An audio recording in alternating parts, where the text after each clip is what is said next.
नमस्कार, G capital में आपका स्वागत है। हिस्ट्री एफएसटी 001 के खंड 1 से खंड 7 तक की सभी 29 इकाइयों का अध्ययन पीछे के एपिसोडों में हम लोग कर चुके हैं। आज एपिसोड 41 में खंड 7 में दी गई अंतिम इकाई 30 से आगे का अध्ययन करेंगे। तो अंतिम इकाई 30 विज्ञान और प्रौद्योगिकी नए आविष्कार सेकंड। इकाई 29 में हमने लेसर फाइबर ऑप्टिक्स, विखंडन और संगलन और बायोटेक्नोलॉजी जैसे कुछ आधुनिक प्रौद्योगिकियों का संक्षेप में वर्णन किया। हमने उनके उपयोगों के बारे में भी संक्षेप में चर्चा की और यह भी बताया कि किस प्रकार उनके उचित प्रयोग से समाज लाभ उठा सकता है। इस इकाई में भी हम यह चर्चा जारी रखेंगे और अर्धचालक, कंप्यूटर, कृत्रिम बुद्धि, रोबोट विज्ञान और द्रव्य प्रौद्योगिकी जैसे अन्य प्रौद्योगिकियों का वर्णन करेंगे। जैसा कि आपने इकाई 27 में पढ़ा, आजकल वैज्ञानिक खोज के कुछ ही समय बाद प्रौद्योगिकी के रूप में इसका प्रयोग होने लगता है। इसलिए अध्ययन का एक उभरता क्षेत्र ऐसा भी है जो विज्ञान और प्रौद्योगिकी में अनुसंधान और विकास के भावी रुख का पहले से ही अनुमान लगा सके। अतः इस इकाई की समाप्ति हम प्रौद्योगिकी के पूर्वानुमान यानी पहले से अनुमान की संक्षिप्त चर्चा के साथ करेंगे। 30.2 अर्धचालक। अब तक आप इस पाठ्यक्रम का आधे से अधिक भाग पढ़ चुके हैं। शायद आप कई बार अध्ययन केंद्र भी गए होंगे, आपने टेप रिकॉर्डर पर प्रोग्राम सुने होंगे, आपने ऑडियो, वीडियो और यूट्यूब पे चीज़ों को देखा होगा, यहाँ तक कि आपने कुछ पाठ रेडियो पर भी सुने होंगे। Radio, TV, tape recorder, video cassette player इत्यादि से ये सभी आधुनिक यंत्र अर्धचालक प्रौद्योगिकी की ही देन है। अर्धचालक उन सभी अति विकसित इलेक्ट्रॉनिक यंत्रों का आधार है जो आज हमारे सामने है। डिजिटल घड़ियाँ, कैलकुलेटर, वायुयान, अंतरिक्षयान, उपग्रह, टेलीफोन, एक्सचेंज, लेसर और अन्य बहुत से उपकरणों में ऐसे हिस्से या अवयव लगे होते हैं जो अर्धचालक से बनते हैं। संचार, लंबी दूरी के यातायात, मनोरंजन या सुरक्षा के शायद ही कोई ऐसे साधन या औजार हों जिसमें अर्धचालक प्रौद्योगिकी का प्रयोग न किया जाता हो। इन चीज़ों और इनमें लगे अर्धचालकों ने हमारे सामाजिक, सांस्कृतिक और आर्थिक विकास के बहुत से पहलुओं पर गहरा प्रभाव डाला है। इसलिए आप शायद यह जानना चाहेंगे कि अर्धचालक है क्या। अर्धचालक को अंग्रेजी में सेमीकंडक्टर भी कहते हैं। आपने तांबा, लोहा या एल्यूमिनियम जैसे कई धातुएं देखी होगी। यह सब धातुएं विद्युत करंट की अच्छी चालक हैं। आप यह भी जानते होंगे कि लकड़ी, प्लास्टिक या क्वार्ट्ज जैसे पदार्थों में विद्युत धारा नहीं बहती। ऐसे पदार्थों को कुचालक कहते हैं। जैसा कि नाम से ही पता चलता है, अर्धचालक ऐसे पदार्थ हैं जिनसे विद्युत करंट, चालन क्षमता या विद्युत चालकता कुचालकों से ज़्यादा होती है और अच्छे चालकों से कम होती है। सिलिकॉन और जर्मेनियम जैसे पदार्थ हैं जिनका अर्धचालक के रूप में अधिकतर प्रयोग किया जाता है। आजकल गैलियम आर्सेनाइड, इंडियम एंटीमोनाइड जैसे अन्य यौगिकों का भी प्रयोग किया जाता है। अर्धचालकों की विद्युत चालकता मुख्यतः उनकी शुद्धता या हम यह भी कह सकते हैं कि उनकी अशुद्धता पर निर्भर करती है। सिलिकॉन या जर्मेनियम का शुद्ध क्रिस्टल लगभग एक कुचालक की तरह काम करता है। यदि इस क्रिस्टल में बहुत थोड़ी मात्रा में अशुद्धि मिला दी जाए तो इसकी चालकता बढ़ जाती है। यह बता देना उचित होगा कि अशुद्धि मिलाने के अर्थ यह नहीं कि अशुद्धि और अर्धचालक बराबर हिस्सों में मिलाए जाएं। यहाँ मतलब अर्धचालक के 1/10वें भाग के बराबर अशुद्धि मिलाने से भी नहीं है। उपयोगी अर्धचालक बनाने के लिए लगभग 1 टन सिलिकॉन में आर्सेनिक तत्व का 1 मिलीग्राम मिलाना ही काफ़ी होता है। आर्सेनिक तत्व का एक छोटा सा अंश भी सिलिकॉन में आवश्यकता से अधिक इलेक्ट्रॉन उत्पन्न कर सकता है, जिसके कारण सिलिकॉन बेहतर चालक बन सकता है। सिलिकॉन का ऐसा टुकड़ा N- टाइप अर्धचालक कहलाता है। दूसरी ओर बोरोन की इतनी ही मात्रा भिन्न प्रकार के चालन पैदा कर सकती है और सिलिकॉन के इस टुकड़े को P टाइप अर्धचालक कहा जाता है। ऐसी थोड़ी मात्रा में अशुद्धियां मिलाने के लिए वैज्ञानिक अपमिश्रण शब्द का प्रयोग करते हैं। 30.2.2 अर्धचालक साधन और उनके उपयोग। यदि P- टाइप और N- टाइप अर्धचालकों के बीच एक जंक्शन बना दिया जाए तो इस साधन को P-N जंक्शन डायोड कहा जाता है और इसमें विशेष गुण आ जाता है। यह विद्युत धारा का चालन केवल एक ही दिशा में करता है। अतः प्रत्यावर्ती धारा AC को एक दिशा धारा DC में बदलने के लिए इसका प्रयोग किया जा सकता है। अर्धचालकों के P-N P या N-P-N संयोजनों के प्रयोग से प्राप्त जटिल साधनों को ट्रांजिस्टर कहा जाता है। इसमें और भी अधिक महत्वपूर्ण गुण आ जाते हैं। इनको बैटरियों से इस प्रकार जोड़ा जा सकता है कि एक ओर विद्युत संकेत के थोड़े से बदलाव से ही दूसरी ओर निर्गम संकेत में काफ़ी अधिक बदलाव हो जाता हो। तकनीकी भाषा में कह सकते हैं कि ट्रांजिस्टर छोटे निवेश संकेतों को परिवर्धित कर सकता है। उच्च आवृत्ति के प्रत्यावर्ती धारा AC उत्पन्न करने के लिए भी ट्रांजिस्टरों को अन्य वैद्युत अवयवों जैसे प्रतिरोधकों, संधारित्रों इत्यादि से जोड़ा जा सकता है। अर्धचालक साधन साइज में बहुत छोटे होते हैं। उनके गुणों को इच्छा के अनुसार नियंत्रित किया जा सकता है। यह नियंत्रण अपमिश्रण की मात्रा में परिवर्तन करके या उसी क्रिस्टल पर P टाइप या N टाइप अर्धचालकों की अधिक संख्या लगाकर किया जा सकता है। इस प्रकार अर्धचालक साधनों की बड़ी संख्या बनाई गई है। इसके अतिरिक्त एक कुचालक के टुकड़े पर, जिसे चिप कहते हैं, उपयुक्त विधियों द्वारा अर्धचालकों का एक बड़ा परिपथ मनचाहे पैटर्न में बनाया जाता है। जब किसी विशेष प्रयोजन के लिए एक ही चिप पर बहुत से अर्धचालक लगाए जाते हैं तब उस चिप को एकीकृत पथ कहते हैं। इस अर्धचालक साधनों का साइज छोटा होता है, ये मजबूत होते हैं और इनमें लगभग न के बराबर ऊर्जा की खपत होती है। इसलिए इनका उपयोग टीवी सेटों, कंप्यूटरों और संचार एवं नियंत्रण के लिए प्रयोग किए गए बहुत से यंत्रों में व्यापक रूप से होने लगा है। वर्तमान प्रौद्योगिकी के जरिए हम 1 वर्ग सेंटीमीटर के चिप पर कई लाख अर्धचालक अवयव लगा सकते हैं, जिसके परिणाम स्वरूप उपकरण का आकार और भार बहुत ही कम हो जाता है। उदाहरण के लिए सन 50 के दशक में 3 टन का कंप्यूटर एक बड़े कमरे का स्थान घेरता था और उस पर कई करोड़ की लागत आती थी। 40 वर्ष से भी कम समय में अब माइक्रोचिप पर आधारित कंप्यूटर में केवल 1000 रुपये की लागत आती है और इसका आकार एक बड़े ब्रीफकेस से अधिक नहीं होता। एक पिन के सिरे के बराबर साइज में रेडियो ट्रांसमीटर या रिसीवर बनाए जा सकते हैं। इस किस्म के विकास की प्रगति के बहुत से रास्ते खुल सकते हैं। उदाहरण के लिए मानव के शरीर की धमनियों में रक्त का प्रवाह एक सूक्ष्म अर्धचालक युक्ति द्वारा मॉनिटर किया जा सकता है। वास्तव में अर्धचालक बहुत ही छोटे और नाजुक होते हैं, फिर भी हमारे समाज में उनका स्थान बहुत ही महत्वपूर्ण है। जैसा कि हमने पहले कहा कि अर्धचालक प्रौद्योगिकी के विकास का हमारे रहन सहन के तरीके और प्रकृति पर मनुष्य के नियंत्रण की संभावना पर गहरा प्रभाव पड़ा है।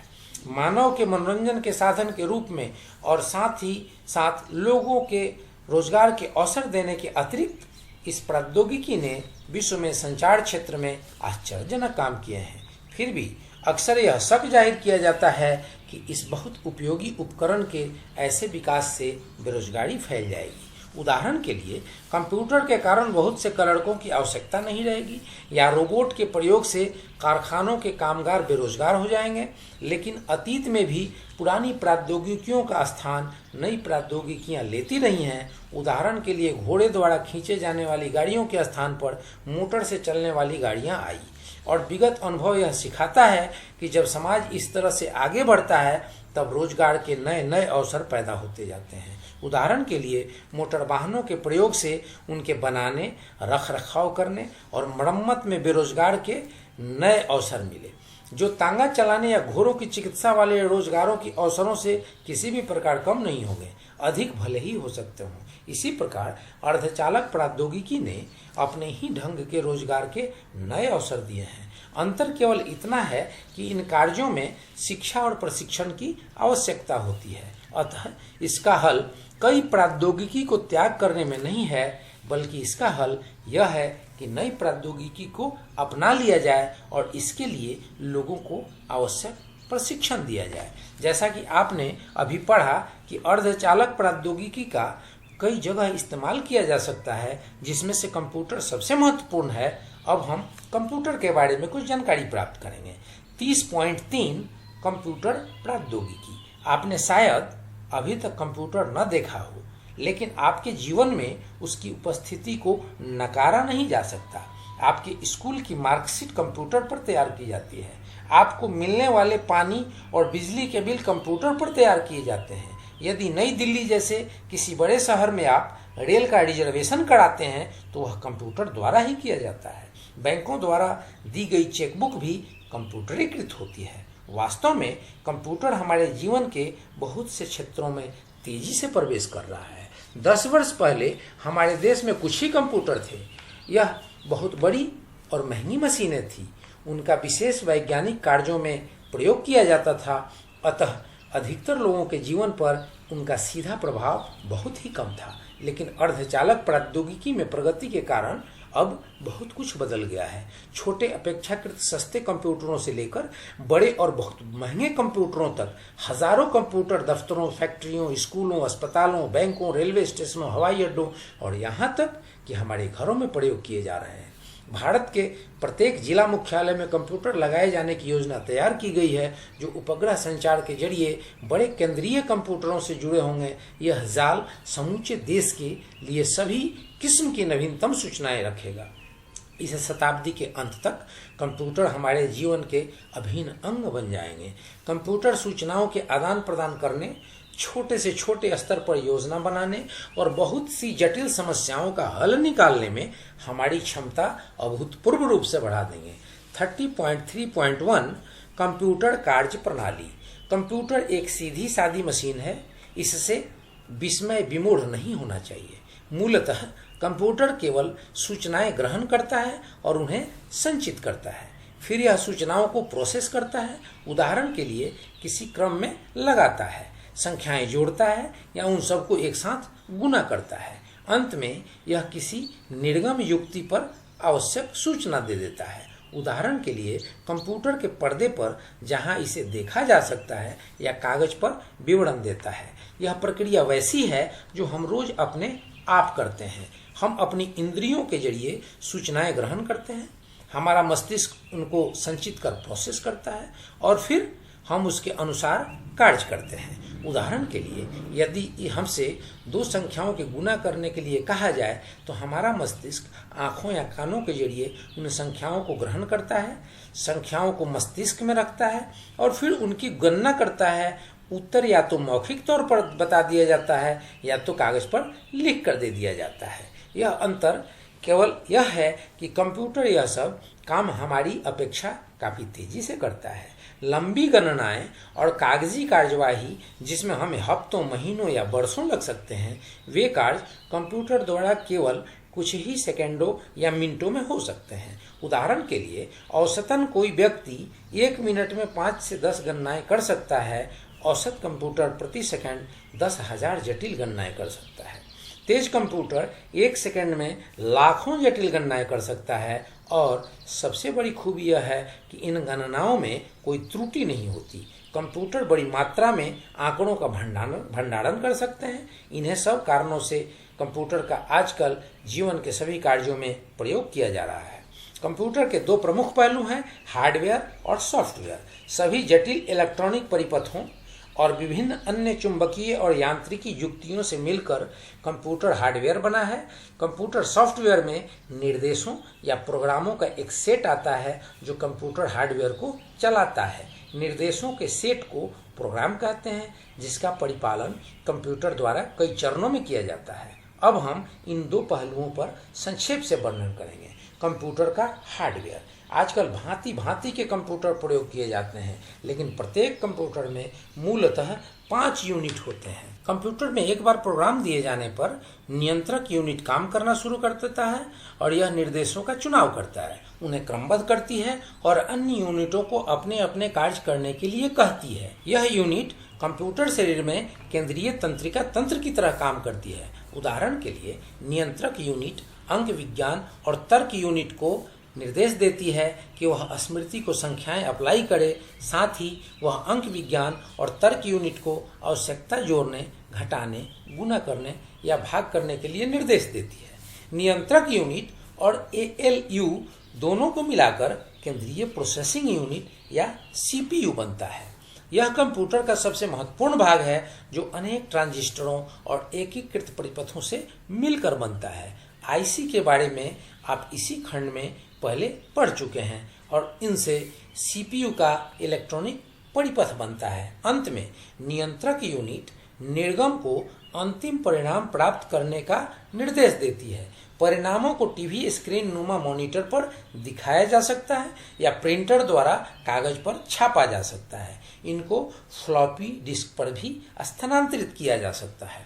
कंप्यूटर का पूरा नियंत्रण उसे चलाने वाले व्यक्ति द्वारा किया जाता है। प्रकाश स्विच और बटनों के जरिए कंप्यूटर चलाने वाला मॉनिटर कर सकता है कि किसी कंप्यूटर की विभिन्न यूनिटें क्या कर रही हैं। कंप्यूटर सॉफ्टवेयर जब तक कुछ नहीं करेगा तब तक हम उसे यह नहीं बता पाएंगे कि उसे क्या करना है। दूसरे शब्दों में हमें उसे संचालित करने के लिए एक प्रोग्राम देना चाहिए। कंप्यूटर इस प्रोग्राम में दिए गए निर्देशों के मुताबिक ही चलेगा और इसके अतिरिक्त कुछ नहीं करेगा।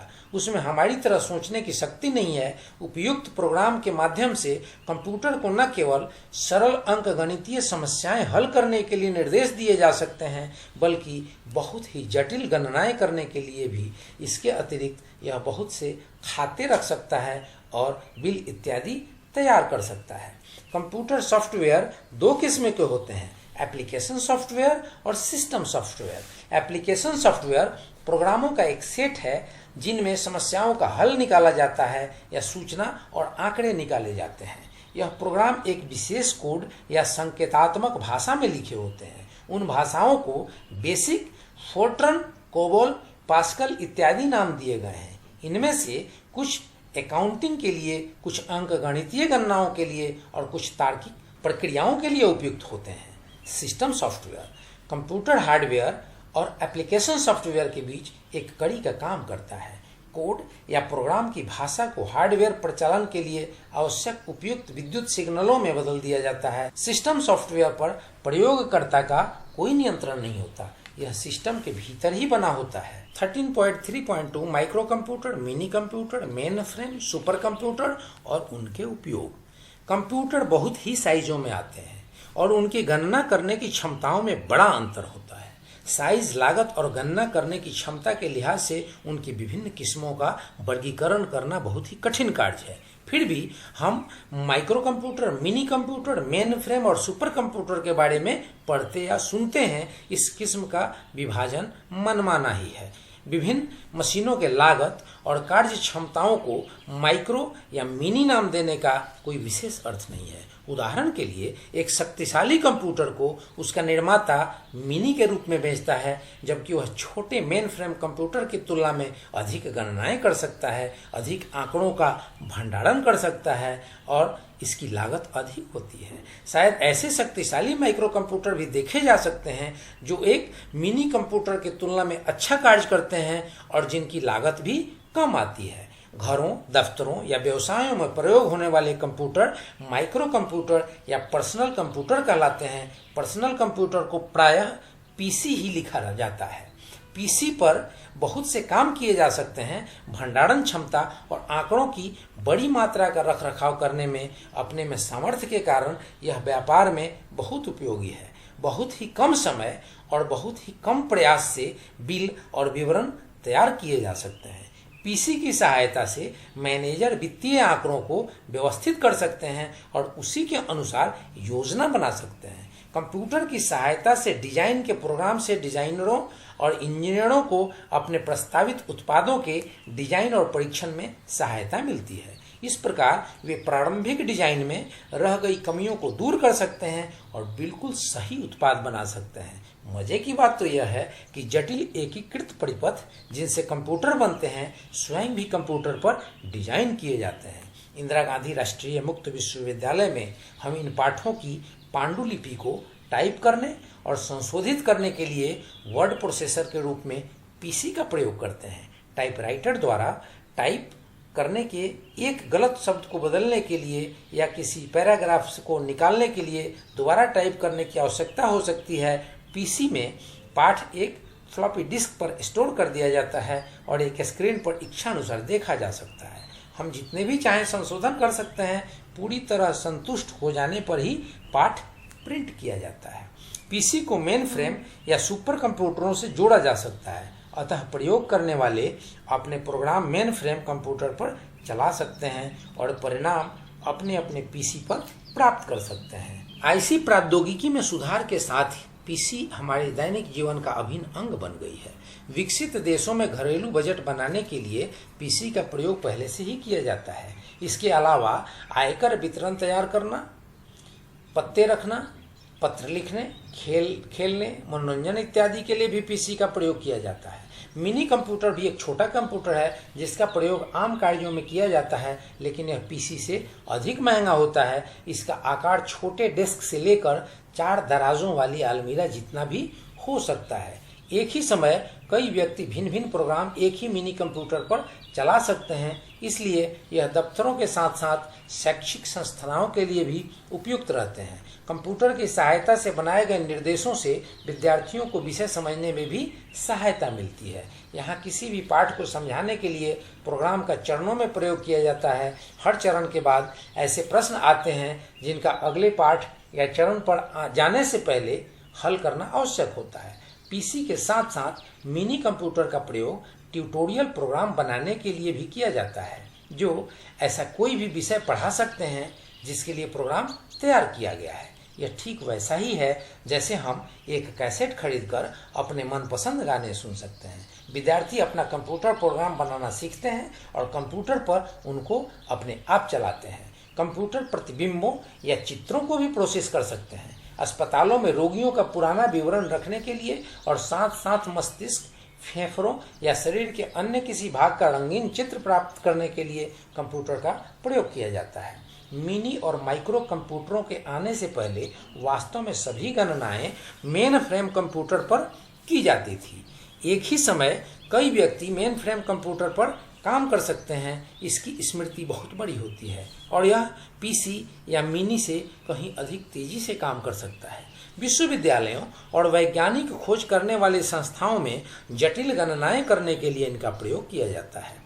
बैंकों और तेल व प्राकृतिक गैस आयोग जैसी सरकारी संस्थाओं में भी मेन फ्रेम कंप्यूटर का ही प्रयोग किया जाता है। अब तक बने कंप्यूटरों में सुपर कंप्यूटर सबसे बड़े, सबसे तेज और सबसे महंगे हैं। प्रत्येक वर्ष केवल कुछ ही सुपर कंप्यूटर बनाए जाते हैं, क्योंकि केवल कुछ ही संगठनों को उनकी आवश्यकता होती है और वे ही उस पर इतना अधिक पैसा खर्च कर सकते हैं। मौसम का पहले से ही पता लगाने के लिए भी सुपर कंप्यूटर का प्रयोग किया जाता है। अंतरिक्ष उपग्रहों, वायुयानों और भूतल स्टेशनों के पूरे विश्व में फैले जाल से प्राप्त मौसम संबंधी आंकड़े और चित्र सुपर कंप्यूटर में भरे जाते हैं। मौसम की जानकारी पहले से मालूम करने के लिए इन आंकड़ों का जटिल प्रोग्रामों की एक श्रृंखला द्वारा विश्लेषण किया जाता है। सेना में भी कंप्यूटरों का काफी प्रयोग किया जाता है। परंपरागत और सामरिक महत्व के शस्त्रों के डिजाइन में लेकर युद्ध में लगाई की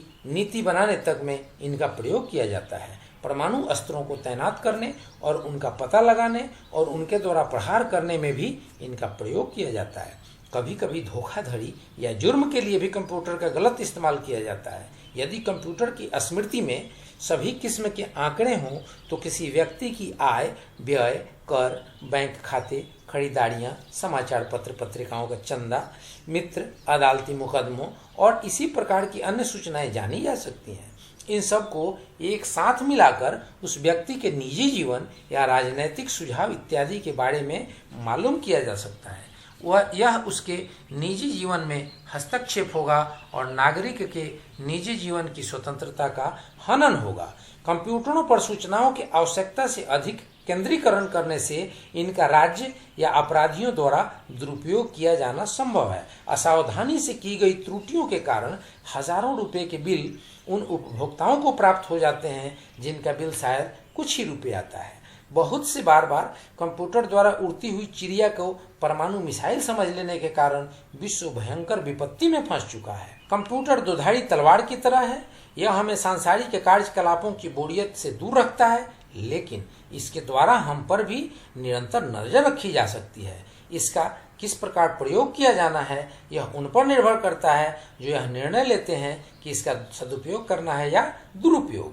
कंप्यूटर सिस्टम के बारे में सही जानकारी होने से खतरों को टाला जा सकता है और बहुत से लाभ उठाए जा सकते हैं। 30.3.3 कृत्रिम बुद्धि।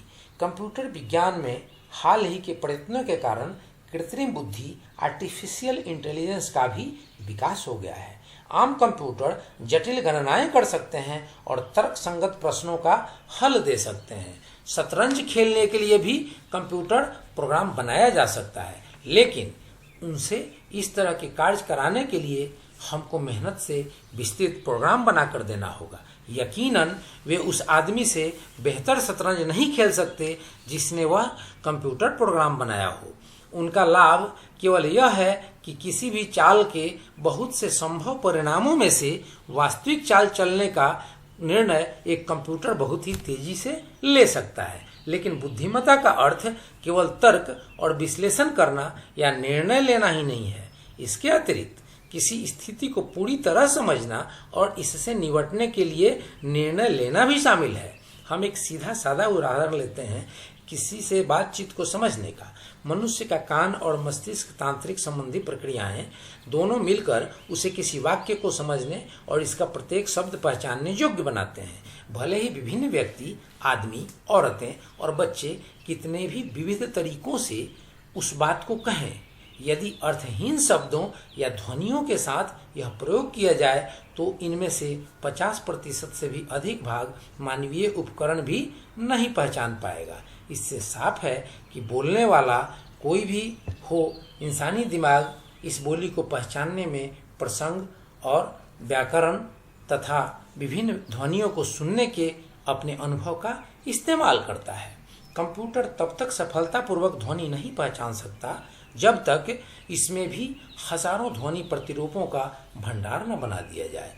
तब यह इन प्रतिरूपों से वाक्य में शब्दों की प्रत्येक ध्वनि की तुलना करेगा। फिर यह देखेगा कि किसी खास शब्द के बाद या उससे पहले कौन सा शब्द आया और वे सभी शब्द किस प्रकार की वाक्य संरचना में फिट बैठते हैं। तब कंप्यूटर भी किसी वाक्य को समझ सकेगा। लेकिन वर्तमान कंप्यूटर यह कार्य 100% सफलता से नहीं कर सकते। केवल बौद्धिक कंप्यूटर ही इसको कर सकते हैं। इसलिए कृत्रिम या कंप्यूटर बुद्धि के लिए ऐसे कंप्यूटर की आवश्यकता होती है कि जो पहले किसी खास सिग्नल को प्रोसेस करने के नियमों को सीखे और फिर संबंधित समस्याओं को समझने के लिए उनका उपयोग करे। इसलिए सीखने वाले कंप्यूटरों का विकास किया जा रहा है। ऐसे प्रयोग और अनुसंधान किए जा रहे हैं जिससे बुद्धिमत्ता को स्पष्ट समझा जाए और कंप्यूटरों में इसका निर्माण किया जाए। भले ही शुरुआत में वे सिर्फ कुछ ही काम कर सकें, जैसे कि अंतरिक्ष यानों द्वारा ली गई हवाई अड्डों, मिसाइलों, समुद्र पर चलते जहाज़ों की स्थिति दिखाने वाली तस्वीरों और आंकड़ों को समझना। ऐसे कंप्यूटरों का अभी विकास किया जा रहा है और एक बार सफलता मिलने पर कृत्रिम बुद्धि वाले कंप्यूटर बनाने के काम में भारी प्रगति होगी। फिर भी बातचीत को समझने और अपनी बात कह सकने का काम तो 2 साल के बच्चे भी कर लेते हैं। कंप्यूटरों को 2 साल के बच्चे जितना महारत हासिल करने में बहुत समय लगेगा। भले ही प्रोग्राम की गई मशीनों के तौर पर वे 100 गणितज्ञों से भी ज्यादा काम कर लेते हों। 30.4 रोबोट विज्ञान। फैक्ट्री में हर सुबह 5 बजे मुख्य कंप्यूटर पिछले दिन प्राप्त होने वाले ग्राहकों के ऑर्डर अपनी स्मृति से निकालता है। इन ऑर्डरों को वह एक मास्टर प्रोग्रामिंग कंप्यूटर पर भेजता है। 7:30 बजे वह असेंबली लाइन को शुरू कर देता है और उसे बनाता है कि क्या बनाना है। कन्वेयर बेल्ट और रोबोट चारों ओर गतिशील हो जाते हैं। पॉकेट रेडियो साइज के प्लास्टिक के डब्बे 26 असेंबली स्टेशनों पर चलने शुरू हो जाते हैं। पहले स्टेशन पर रोबोट प्रत्येक डिब्बे पर कंप्यूटर द्वारा छापा गया लेबल लगाता है। लेबल बताता है कि कौन सा भाग कौन से डब्बे में लगाना है। उसके बाद के प्रत्येक स्टेशन पर रोबोट लेबल पढ़ता है और उस पर दिए गए निर्देशों का पालन करता है। अंत में लेजर प्रिंटर डिब्बे पर उत्पाद के बारे में सूचना छापता है। उन डिब्बों को फिर छांटा जाता है, पैक किया जाता है और पानी के जहाज में निर्यात के लिए भेज दिया जाता है। क्या यह दृश्य सन 1950 का मालूम देता है? नहीं, ऐसा नहीं है। यह अमेरिका में एक कंप्यूटर द्वारा काम करने वाली फैक्ट्री का आज का वास्तविक दृश्य है।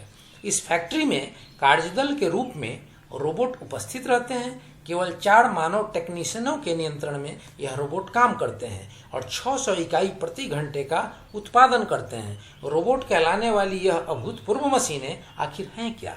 इस खंड में हम रोबोट और रोबोट विज्ञान के बारे में पढ़ेंगे। 30.4.1 रोबोट विज्ञान और रोबोट पर एक नज़र। रोबोट का डिजाइन करने, उनका निर्माण और प्रयोग करने के विज्ञान को रोबोट विज्ञान कहते हैं। और यह रोबोट क्या है? बहुत लोग रोबोट को ऐसा यांत्रिक मानव समझते हैं जो देख सकता है, सुन सकता है, महसूस कर सकता है, चल सकता है और बात कर सकता है। इस किस्म का रोबोट अभी तक एक दूर का सपना है। आजकल इस्तेमाल होने वाले रोबोट मूलतः कंप्यूटर चालित मशीनें हैं। आइए कुछ उदाहरण से समझें कि आखिर रोबोट है क्या। रोबोट को बहुत से काम करने के लिए बनाया जा सकता है। उदाहरण के लिए एक रोबोट कई विभिन्न साइजों के छेद बना सकता है। रोबोट सब्जियों की छटाई कर सकता है, भेड़ की बाल काट सकता है, केक बना सकता है और यांत्रिक भागों को एक साथ जोड़ सकता है। रोबोटिक ट्रेन यात्रियों को एक स्थान से दूसरे स्थान पर ले जा सकती हैं। यहाँ तक कि रोबोट नाजुक घड़ियों के विभिन्न भागों को या कंप्यूटर अवयवों को जोड़ सकता है। कारखानों में रोबोट स्पॉट वेल्डिंग और स्प्रे पेंटिंग कर सकते हैं। रोबोट को एक कार्य से हटाकर दूसरे कार्य पर लगाने के लिए भी प्रोग्रामित किया जा सकता है और नए कार्य करना सिखाया जा सकता है। उदाहरण के लिए एक ही रोबोट छेद भी बना सकते हैं और साथ ही अपने किए गए छेदों में बोल्ट भी फिट कर सकते हैं। और एक ही रोबोट पहले एक काम, फिर दूसरा काम और उसके बाद तीसरा काम कर सकता है। उदाहरण के लिए यह अंग्रेजी अक्षरों वाली की चुनता है और उन्हें कुछ टाइपराइटरों में रखता है, फिर हिंदी अक्षरों के की अन्य टाइपराइटरों में और फिर अरबी अक्षरों के की तीसरे टाइपराइटरों में। उद्योगों में प्रयोग होने वाला रोबोट, जिसे टी कहते हैं, एक अलमारी से अपने लिए औजार चुन सकता है, 0.005 इंच परिशुद्धता के छेद बना सकता है और 250 विभिन्न भागों की परिधि माप सकता है। इसकी सहायता से F-16 लड़ाकू विमान बनाए गए हैं।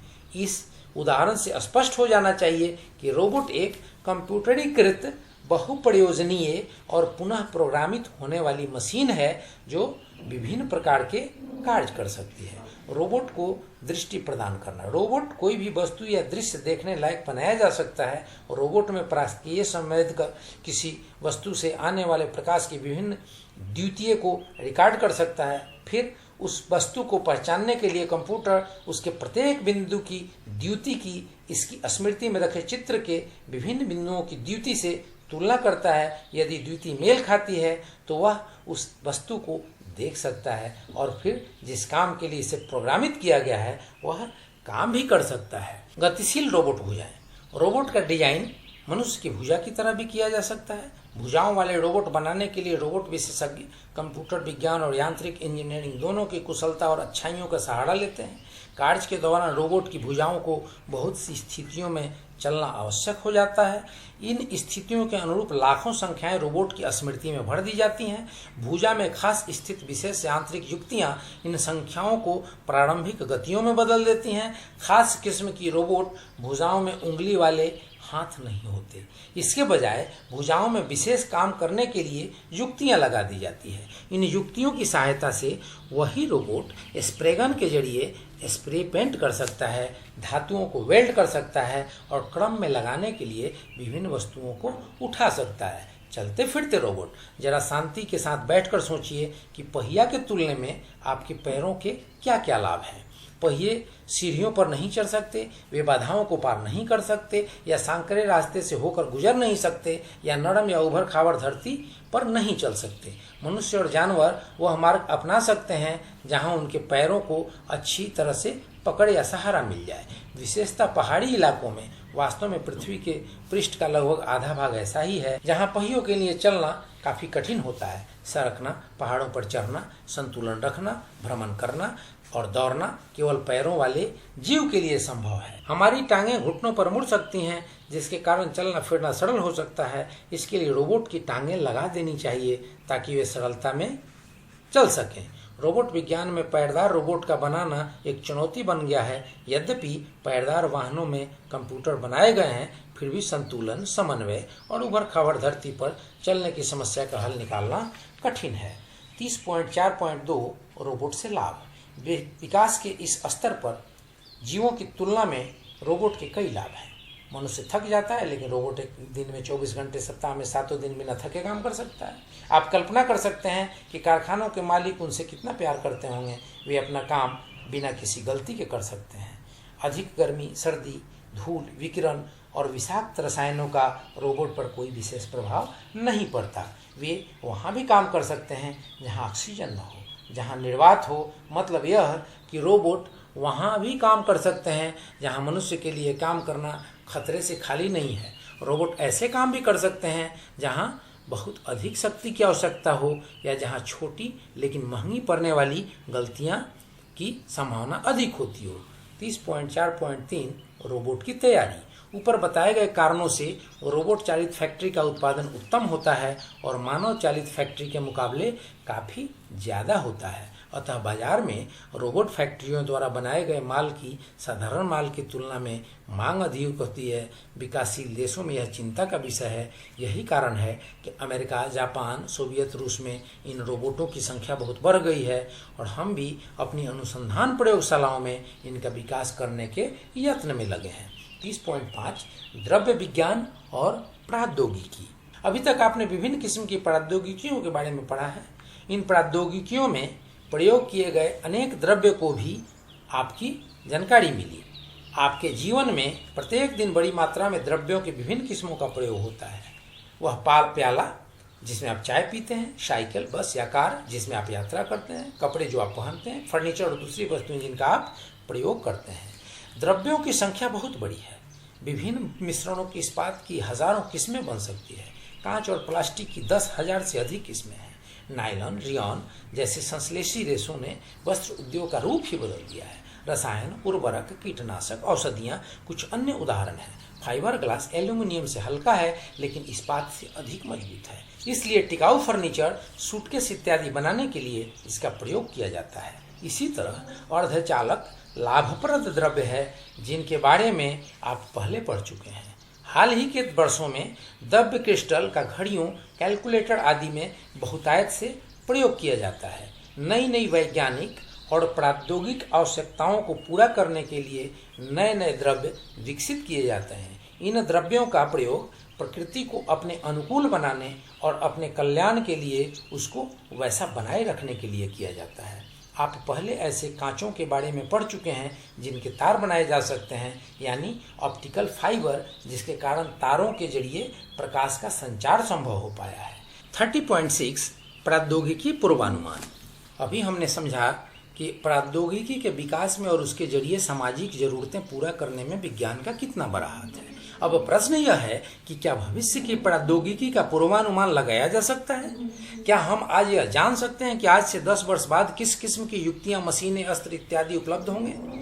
आज ये प्रश्न महत्वपूर्ण बन गए हैं भारत जैसे देशों में विकास की योजनाएं बनाने की दृष्टि से। लेकिन इन प्रश्नों का उत्तर निजी निर्माताओं के लिए भी उतना ही महत्वपूर्ण है, क्योंकि उनका लाभ इसी पर निर्भर करेगा। प्रश्न जैसा दिखता है उससे कहीं अधिक जटिल है। विज्ञान से प्रौद्योगिकी तक का और फिर समाज के लिए उपयोगी वस्तुओं के उत्पादन तक का मार्ग इतना सीधा नहीं है। कभी कभी तो समाज को वैज्ञानिक खोजों का अपनी ज़रूरतों के लिए प्रयोग करने में कई दशक लग जाते हैं।